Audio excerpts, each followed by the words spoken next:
eu queria que essas mulheres santas, lindas, maravilhosas, ficassem em pé nessa hora. As mulheres.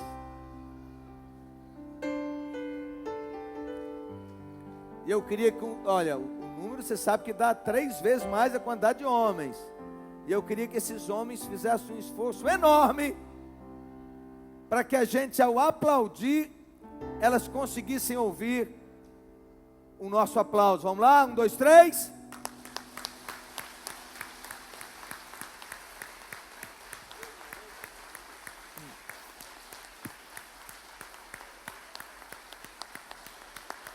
Deus abençoe. Deus manifeste sua glória sobre a sua vida. Você é muito querida, muito importante. Aleluia. Pode se assentar. A mulher sábia edifica a sua casa. Gente, a mulher tem um poder, uma força tão grande, que ela é capaz de edificar uma casa, no sentido de dar as bases para essa família, no sentido de ser os pilares de sustentação dessa família. Assim como a mulher também, como diz a palavra, mas a tola derruba essa casa com as próprias mãos. Então há muito poder nas mãos das mulheres. Os homens foram feitos do barro cru. As mulheres há de algo criado. Então as mulheres são melhoradas. Dê um glória a Deus. Deus dotou a mulher com graça que os homens não têm. Todo homem, eu vou repetir, todo homem com a vida bem estruturada é porque ele tem uma grande mulher do seu lado.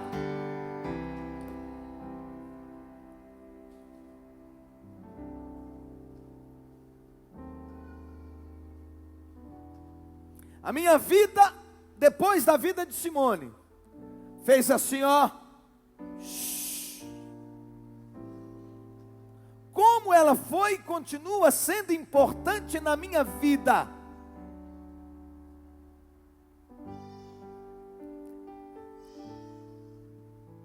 Quantas vezes eu errei por não ouvi-la? Por que os homens são tão bestas assim, que ouvem pouco as mulheres? Será que é para não dar o braço a torcer de que a mulher está com a ideia correta? Que ela está pensando certo? Que ela pensou mais do que ele?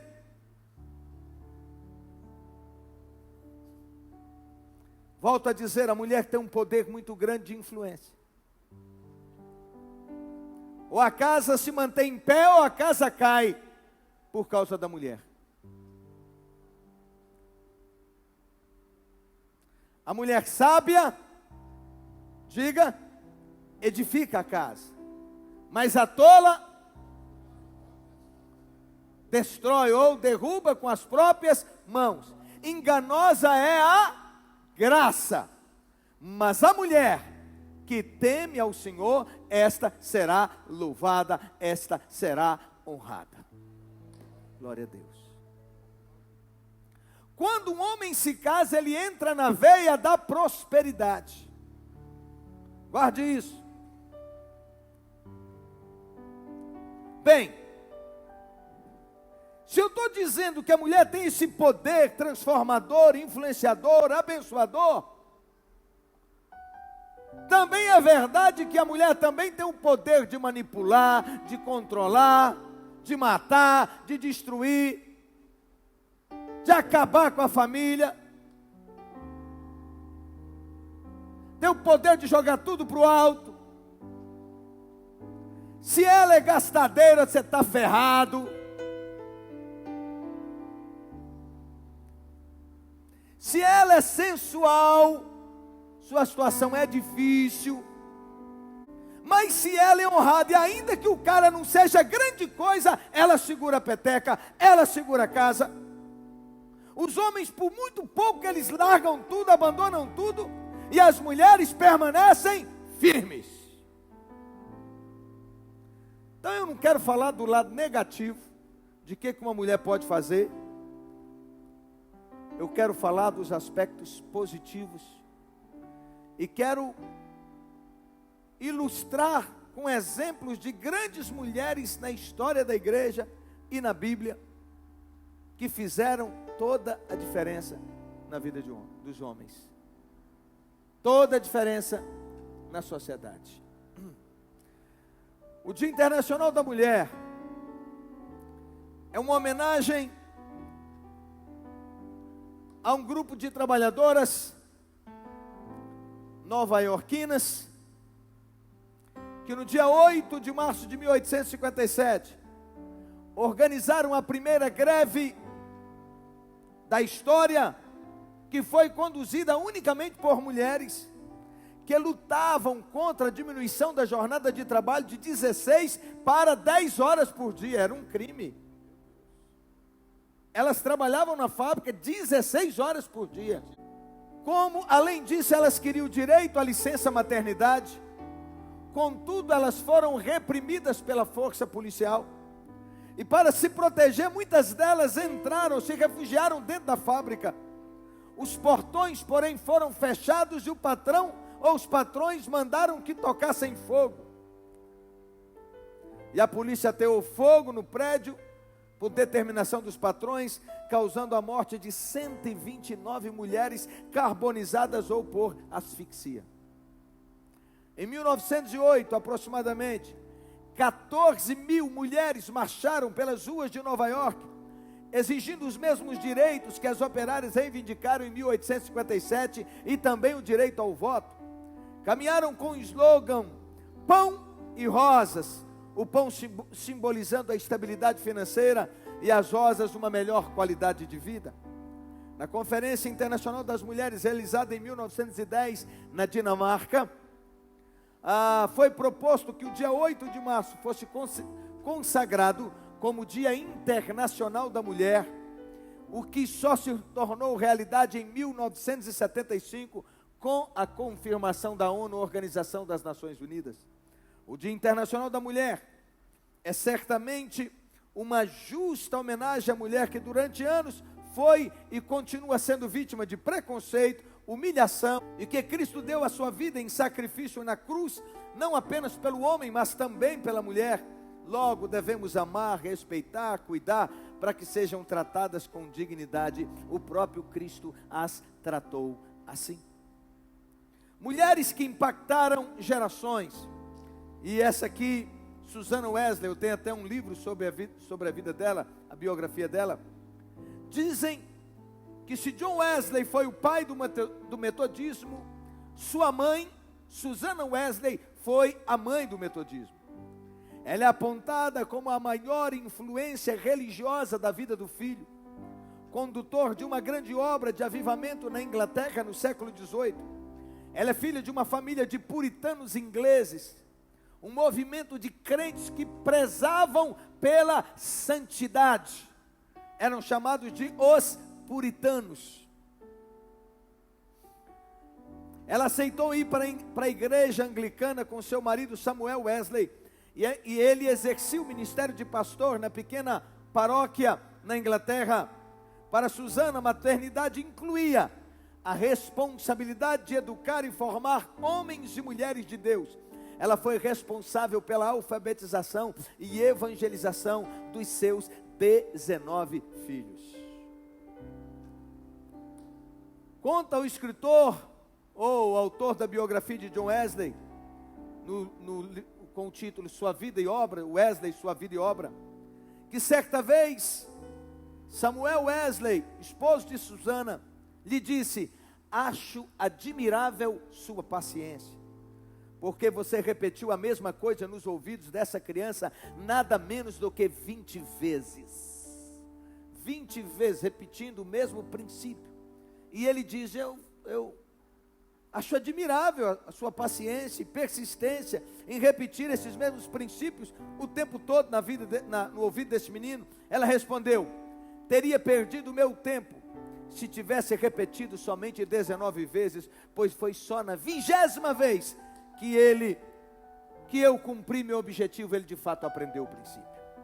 Essa criança era nada menos do que John Wesley, o grande avivalista, que algum tempo mais tarde sobreviveu a um incêndio criminoso na casa da família, e ele passou a ser visto pela mãe, como alguém com uma missão especial. Susana, então, passou por privações físicas e materiais, e somente 9 dos 19 filhos chegaram à idade adulta. Eles foram morrendo das mais diversas enfermidades, mas ela cumpriu de forma diligente sua missão, e foi citada por Wesley em diversas das suas cartas e diversos dos seus livros.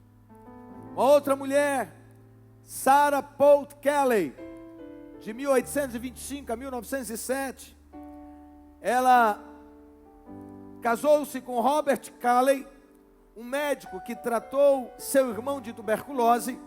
Juntos eles foram para os Estados Unidos em 1853.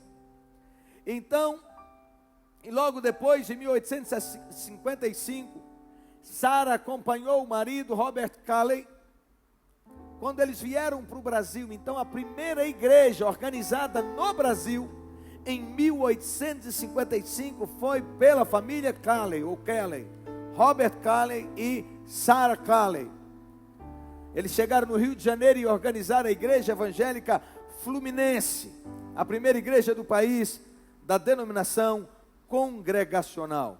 Essa mulher foi muito poderosa em Deus, muito cheia da graça de Deus. Ela fundou a primeira sociedade de senhoras e foi autora de vários hinos que as igrejas evangélicas cantaram no século XX. Como o casal não teve filhos, eles adotaram 2 crianças brasileiras. E a amizade do marido, seu esposo, com Dom Pedro II, colaborou para a liberdade religiosa e para o trabalho evangelístico. Outra, Catherine Boult, 1829 a 1890. Ela nasceu na Inglaterra, desde bem nova era reconhecida como séria, religiosa e sensível. Aos 14 anos, uma enfermidade na coluna obrigou-a a deixar a escola, mas mesmo assim foi uma brilhante aluna e estudou teologia, história, geografia e filosofia. Filiou-se uma igreja metodista e suas inquietações sociais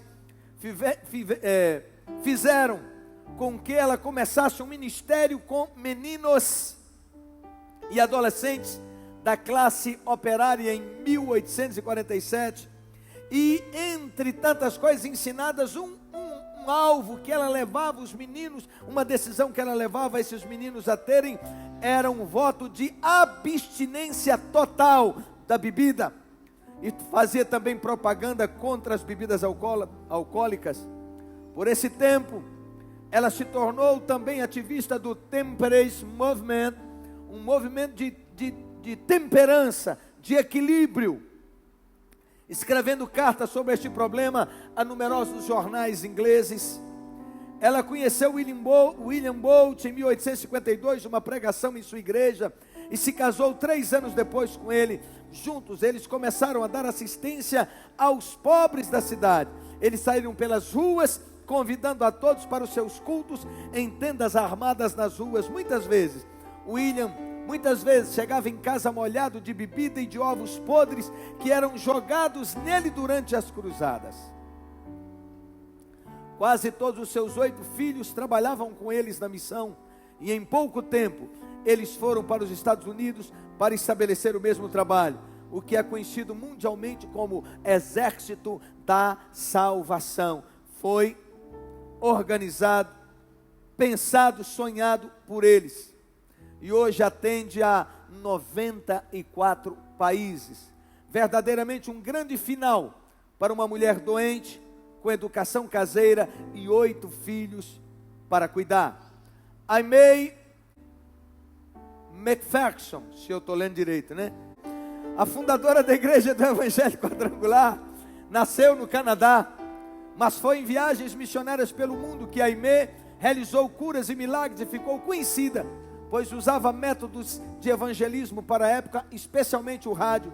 Aimee fez sua primeira viagem transcontinental em 1918, atravessou o continente em seu carro com uma frase: carro do evangelho e Jesus voltará, prepare-se. Essa mulher é simplesmente a fundadora da igreja quadrangular. A igreja que ela tinha, o Templo dos Anjos, nos Estados Unidos, em Los Angeles, tinha capacidade para 5.000 pessoas. Ela dirigia 21 cultos por semana. Uau! 33 dias depois foi inaugurado o Instituto de Treinamento Evangelístico e Missionário em 6 de fevereiro de 1924, e ela consagrou a primeira rádio pertencente a uma igreja nos Estados Unidos, em Los Angeles. Ela também foi autora de vários livros. A igreja quadrangular hoje no mundo está em 146 países. Edith Schaeffer, esposa do grande teólogo Francis Schaeffer, ela nasceu na China, filha de missionários que trabalhavam no interior da China. Casou-se com Francis Schaeffer, e para que seu marido pudesse terminar o seminário, ela costurava ternos masculinos e fez becas e vestidos de noivas para clientes particulares. Isso é, ela quem sustentou o marido no seminário. Após 3 anos servindo em ministério pastoral ativo nos Estados Unidos, os Schaeffers mudaram-se com a família para a Suíça em 1948, para ajudar igrejas em seus esforços de resistir tanto ao liberalismo na teologia, quanto ao existencialismo na cultura, após a Segunda Guerra Mundial. Eles fundaram na Suíça, em 1955, um ministério chamado O Abrigo, quando começaram a abrir sua casa para receber estudantes em busca de respostas às suas perguntas sobre Deus, o mundo e suas vidas pessoais. A partir daí foram fundadas comunidades abrigo na Inglaterra, na Holanda, na Suécia, na América, no Canadá, na Coreia. E em 1960, o abrigo tinha se tornado tal fenômeno que atraiu os olhos da revista Time. Ela escreveu ou coescreveu 20 livros, dos 2 a menos do que seu marido. Mulher poderosa, muito cheia de Deus. Poderia citar muitas outras. Em minhas pesquisas eu levantei números, mas o nosso tempo não permite. Mas lembra agora das que estão na Bíblia. Sara, que concebeu na velhice, vindo a ser mãe de Isaac, um dos patriarcas de Israel. Uma mulher que andou em fé. Se Abraão é o pai da fé, Sara é a mãe da fé. Andou em fé, cresceu em fé. Nos primeiros anos a fé vacilava, mas depois se tornou poderosa heroína da fé. Lembramos ainda de Joquebede. A história dessa mulher para mim impacta muito. Já preguei aqui algumas vezes e devo pregar outras tantas sobre a vida de Joquebede, que ela não aceitou uma decisão de Faraó de matar as crianças, de jogá-las no Nilo, e os soldados vinham nas casas e pegavam essas crianças, e a Bíblia diz que ela escondeu o menino por 3 meses, enquanto orava, esperando do Senhor uma estratégia. E depois teve uma estratégia fabulosa de fazer uma pequena embarcação, colocar no rio Nilo, exatamente na hora que a filha de Faraó ia se banhar, e o vento leva esse cestinho com essa criança, e essa moça, essa princesa, pega esse menino, o adota como filho ou neto de Faraó. É brincadeira um negócio desse? Mulher poderosa, ainda deixou a filha adolescente tomando conta. E quando a filha de Faraó pega o menino, e ela diz, deve ser de hebreu, a menina levanta na hora que estava entre os juncos e diz, a senhora quer que eu arrume alguém para cuidar dele para a senhora? Brincadeira, gente. Fera. A mulher é fera, a filha é fera, a mulher é ousada, a filha é ousada. É assim. Nossos filhos são o nosso reflexo. Portanto, eu quero te encorajar, minha filha, não desista em meio às lutas que você passa, em meio aos laços malignos, em meio aos problemas que você enfrenta, porque eu quero dizer que você está sendo observada o tempo todo pelos seus filhos. É com você, no seu dia a dia, que eles vão aprender a ser homens e mulheres de fé. é com você, com a sua vida, com o seu caráter, é que eles vão aprender a orar, a crer em Deus, a esperar em Deus, a crer, mesmo vendo a mamãe chorando, mas eles sabem que do alto virá o socorro, porque a mãe sempre se colocou na presença de Deus, em busca da presença e da glória de Deus, e da solução da parte de Deus.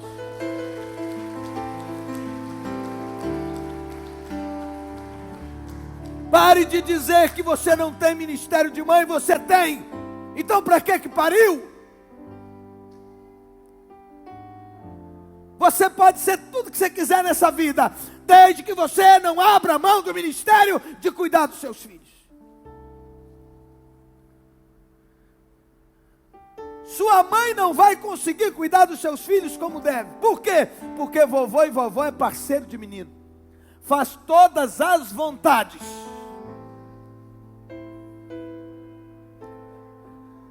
Você pode ser a presidenta do Brasil, mas você precisa ordenar a sua casa.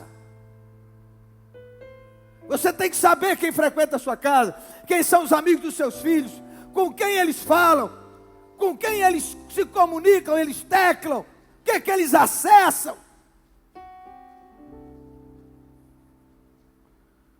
E vocês sabem o desafio, nesse tempo que as mães, especialmente as mães, têm tido com esses meninos na escola. Não é fácil uma aula online. Eu vejo a luta da minha mulher todo dia levantar, às 7 da manhã ela já está sentada à mesa ao lado da minha filha, para acompanhar com ela as aulas, a brincadeira. Eu não teria a menor condição para isso. Está fazendo o curso junto? De novo.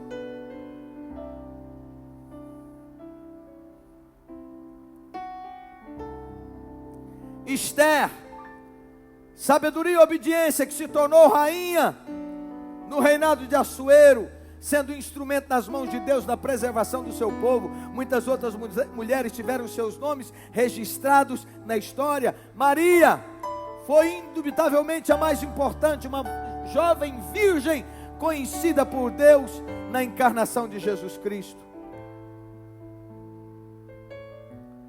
As mulheres, preciso resumir, as mulheres são sustentáculos da igreja. A igreja vai bem quando as mulheres vão bem. Quando as mulheres são apaixonadas por Deus, a glória de Deus desce sobre a igreja. Quem sustenta as igrejas em oração são as mulheres. Quem trabalha nas igrejas são as mulheres. Quem geram filhos espirituais são as mulheres. Elas são mais sensíveis à voz de Deus. Deus as fez com essa graça de submeter-se, essa sensibilidade. Os homens em geral acham que se bastam, e essas mulheres ficam gemendo, chorando, clamando a Deus por causa de um homem de cabeça dura, teimoso, reticente. Claro que os que congregam aqui não são assim. Os daqui são também como as mulheres, cheios do Espírito de Deus. É a sua chance, vai, vai. Vai, não, glória a Deus. Os daqui são homens quebrantados. Outro, glória a Deus, meu filho. Sabe lá se você não vai dar outro, glória a Deus? Então é agora. Homens que têm sido agora essa é boa. Homens que se tornaram consagrados, quebrantados, influenciados pela oração das mulheres, para Deus quebrar o coração deles.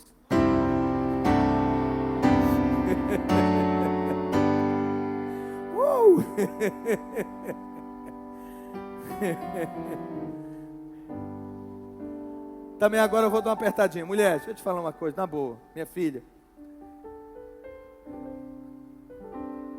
Sua casa podia estar melhor. Porque se você se posicionar espiritualmente, a sua casa vai mudar, a sua família vai mudar. Minhas filhas, eu digo a vocês com muito temor no coração, nós vivemos os últimos tempos da igreja na face da terra. Mais do que nunca nós precisamos de mulheres comprometidas com Deus. Um dos laços do diabo é que você não tenha tempo para cuidar da sua casa. Feliz é a mulher que tem tempo exclusivo para cuidar da sua família. Hoje dá para trabalhar home office, então dá para ficar em casa no computador, trabalhar e cuidar da casa. Eu não estou dizendo que você não possa trabalhar, os tempos têm exigido isso. Mas eu quero te dizer que você não pode abrir mão. Se você conquistar tudo nessa terra, o reconhecimento do mundo, e perder seus filhos, você falhou na sua mais gloriosa missão. Porque é você quem prepara os seus filhos para as próximas gerações. Você que influencia as próximas gerações através da vida dos seus filhos. Esse é um tempo de um grande despertar do Espírito Santo de Deus. Você não sabe, nós temos no Brasil hoje um movimento de jovens que estão levantando de madrugada para buscarem a face do Senhor. E muitos dos nossos já estão nesse movimento, nesse mover. Está acontecendo no Brasil. Os dias são maus. Entenda isso.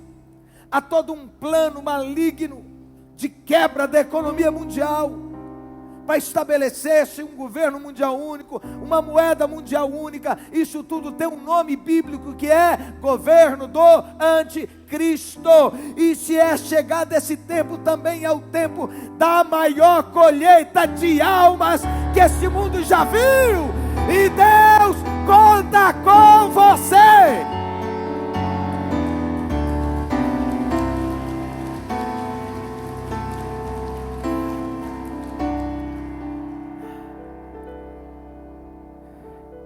Deus vai usar as mulheres para destruir as obras do diabo, para preparar uma geração poderosa. Como eu disse, até o marido vai ser cheio do Espírito Santo de Deus. Pode perceber, em relação às coisas do Espírito, a mulher é mais sensível e mais intensa em Deus. E quando as mulheres entram no padrão de Deus, que Deus estabeleceu, a igreja se torna uma igreja forte. Algumas, porém, dizem, alguns podem dizer, não é o marido cabeça da mulher. É claro, biblicamente, sim, é verdade, mas na experiência temos visto que a capacidade que a mulher tem de influenciar o marido é muito grande. O fato é que pode ser no sentido positivo ou no sentido negativo. E eu proclamo que você vai influenciar para o bem, em nome de Jesus. Se você não quiser ter um resultado de dores para a sua vida e para a sua família. Ouça essas verdades, mulheres que amam seus filhos de verdade. Vamos lá. Essas mulheres estão mais preocupadas com a alma de seus filhos do que com o físico e do que com as roupas que eles usam. Amém? Pode dar um glória a Deus?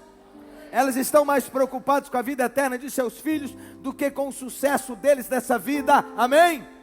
Estão mais interessadas no relacionamento de seus filhos com Jesus do que com eles serem populares neste mundo.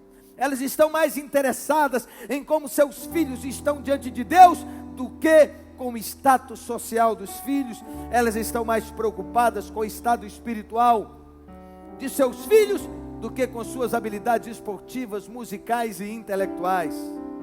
Em vocês, mulheres, se destacam a inteligência, a intuição, a força, o poder, o charme e a beleza.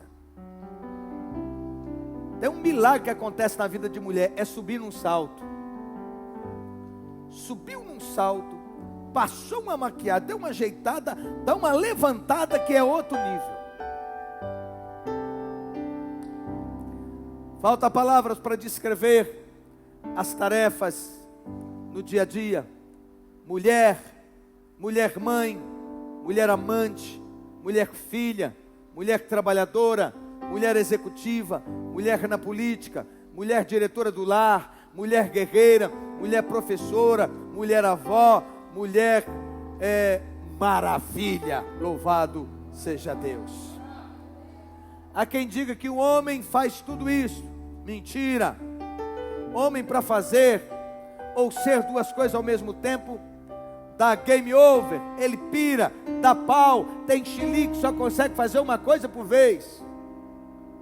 Mulheres conseguem fazer várias coisas ao mesmo tempo. Mulher limitada, só se ela quiser. E as daqui não querem ser mulheres limitadas. Elas decidiram ser mulheres fortes, vencedoras.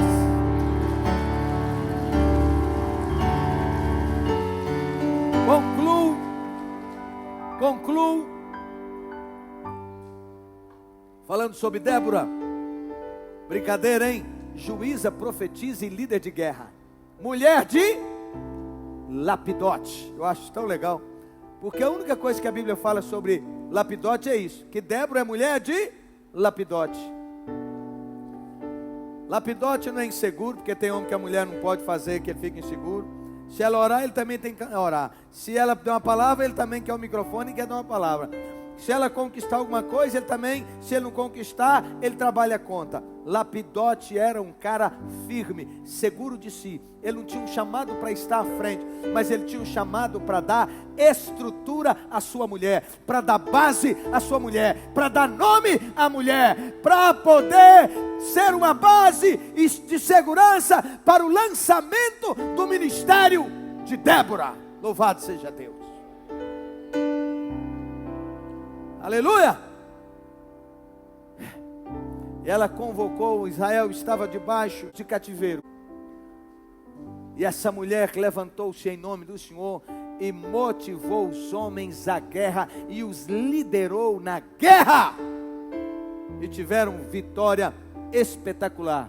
Juízes 5:7 diz: já tinham desistido os camponeses de Israel, já tinham desistido, até que eu, Débora, me levantei-me como mãe em Israel. O nosso tempo precisa de mulheres fortes, de Déboras. Mulheres que abrem mão do orgulho, da vaidade, mas que têm uma decisão de cooperar, de ajudar, por saber que foi plantada por Deus nessa terra como instrumento poderoso de Deus nesse tempo. Eu quero te dizer, minha filha, não sei quantas lutas você tem passado, quais guerras você tem travado, e o que o diabo tem feito para te paralisar, mas eu te digo hoje: levanta em nome de Jesus, você é forte em Deus. Fique em pé, mulheres, em nome de Jesus. Se você atentamente ouvir a voz do Senhor teu Deus, se eu ministrar essa palavra também sobre os homens, fiquem vocês, homens, em pé, por favor, também, e receba juntamente com as mulheres essa palavra. Aleluia. Se atentamente ouvires a voz do Senhor teu Deus, tendo cuidado de guardar os mandamentos que te ordeno, o Senhor teu Deus te exaltará sobre todas as nações da terra. À medida que eu ministro, se você concorda, vai recebendo a palavra. Se ouvires a voz do Senhor teu Deus, virão sobre ti e te alcançarão todas estas bênçãos. Vejam quais são: bendito serás tu na cidade e bendito serás no campo. Bendito o fruto do teu ventre e o fruto da tua terra. Bendito serás tu na cidade e bendito será no campo. Bendito o fruto do teu ventre e o fruto da tua terra. O fruto dos teus animais e as crias das tuas vacas e das tuas ovelhas. Bendito o teu cesto e a tua amassadeira. Bendito serás ao entrares e bendito ao saíres. O Senhor fará que sejam derrotados na tua presença os inimigos que se levantarem contra ti. Por um caminho sairão contra ti, mas por 7 caminhos fugirão da tua presença. O Senhor determinará que a bênção esteja nos teus celeiros e em tudo aquilo que você colocar a sua mão. Aleluia! E te abençoará na terra que te dá o Senhor teu Deus. O Senhor te constituirá para si um povo santo, como tem jurado, quando guardardes os mandamentos do Senhor, e os inimigos terão medo de ti. Louvado seja Deus, bendito é o Senhor. Todos os povos da terra verão que és chamado pelo nome do Senhor e terão medo de ti. O Senhor te dará abundância de bens no fruto do teu ventre, no fruto dos teus animais, no fruto do teu solo, na terra que o Senhor sob juramento deu a teus pais. O Senhor te abrirá o bom tesouro, o céu, para dar chuva à terra no seu tempo, e para abençoar todas as obras das tuas mãos. Emprestarás a muita gente, porém tu não tomarás emprestado. Você não vai ficar na mão de agiota, em nome de Jesus. O Senhor te colocará por cabeça e não por cauda, e só estarás em cima e não debaixo, se obedeceres os mandamentos do Senhor teu Deus, que te são ordenados para guardar e cumprir. Não te desviarás de todas as palavras que te ordeno, nem para a direita, nem para a esquerda. Portanto, eu declaro que o Senhor te fortalece, te enche de graça, te enche de glória. O Senhor te abre portas, o Senhor te prospera, o Senhor te livra do coronavírus, o Senhor te livra da morte, o Senhor te livra de todo laço de Satanás, o Senhor te guarda no trânsito, nas idas e vindas, o Senhor te livra das tragédias. Em nome de Jesus, o Senhor te dará vida longa sobre essa terra, em nome de Jesus, amém, e graças a Deus.